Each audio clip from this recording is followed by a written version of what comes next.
দৃষ্টিহীন বা স্বল্পদৃষ্টি সম্পন্ন শিশুদের শিক্ষা পদ্ধতি। ব্রেইল পদ্ধতির আবিষ্কারক লুইস ব্রেইল। 2. ব্রেইল পদ্ধতি হল স্পর্শমূলক পদ্ধতি। 3. ব্রেইল লেখা হয় 6টি বিন্দু দিয়ে। 4. ব্রেইল পদ্ধতিতে ব্যবহৃত কলম হল স্টাইলাস। 6. আংশিক দৃষ্টিসম্পন্ন শিশুদের বই ছাপা হয় 18-24 পয়েন্ট বিশিষ্ট অক্ষরে। 7. দৃষ্টিহীনদের দর্শনজনিত তীক্ষ্ণতা এর কম। 8. শব্দ সৃষ্টিকারী বইয়ের সাহায্যে দৃষ্টিহীনদের পড়ানো হয়। 9. উঁচু খোদাই করা মানচিত্রের মাধ্যমে ভূগোল পড়ানো হয়। স্বল্প দৃষ্টির কারণ হল মায়োপিয়া। 10.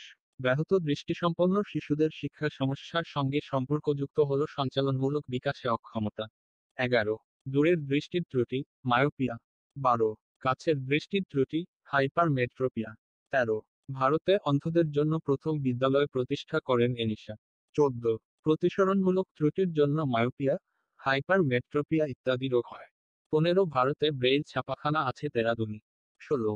অন্ধ শিশুদের গড় বুদ্ধাঙ্ক সমান 98.5। 17. বিনেহাইস অভিক্ষার দ্বারা দৃষ্টিহীনদের বুদ্ধি পরিমাপ করা হয়। 14.